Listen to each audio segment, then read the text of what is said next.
My name's Jonathan Phillips. I'm Professor of Crusading History at Royal Holloway, University of London. When I study the Crusades, I'm dealing with a period that most students who come here haven't looked at before. They're unfamiliar with medieval history. And that's one of the challenges that faces me, and it's one of the things I enjoy about teaching the Crusades. In some ways, I've got a slightly blank canvas to work from. The medieval period is a time, quite a different framework to ours. Communications are difficult, transport's difficult, and it's a time where religion and violence dominate. And out of those two ideas of religion and violence emerges the First Crusade, the thing that launches hundreds of years of conflict between Christianity and Islam, Christians and other Christians, and Christians and Jews. The First Crusade was a remarkable event. It took 4 years. Thousands of people went to the Holy Land with the idea of liberating it from the Muslims and capturing the city of Jerusalem. And I'm interested in why people did that. I mean, you're going thousands of miles, you're leaving your family, your home and your loved ones. What's driving you to do that? I mean, religion is one thing, a sense of adventure, a sense of going with your boss, with your patron is another thing. And some people want land and money.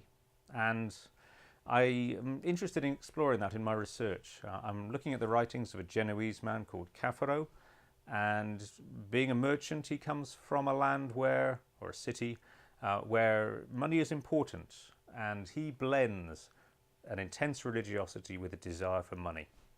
And not many of the crusading sources that we generally look at have got that.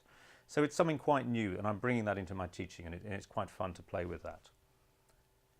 I also look at the conquest of the Holy Land. When you conquer the Holy Land, you're a small group of outsiders in a land with an enormous cultural, linguistic range. And how on earth do you, as a small group of outsiders, deal with that? And I'm interested in exploring that. And as well as looking at the impact of the Crusades on the Muslim Near East, how they responded to the arrival of the Crusades. My teaching also follows through the Second Crusade, the Third Crusade, Richard the Lionheart, Saladin, and the development of the idea of crusading. And one further thing that I'm interested in looking at is the legacy of the Crusades. It's a word that's still in common use today, meaning a good cause. I saw in a newspaper the other day, Prince Harry continues Mother's crusade against landmines. So we use it in a very colloquial way. But also when President Bush used it in the aftermath of 9/11, talking about a crusade against a war on terror, he reminded us how toxic the legacy of crusading is in the Near East. And I'm interested in exploring that down the centuries. This post-history, if you like, of the Crusades, the modern resonances of the Crusades, is something that's a new area of academic research.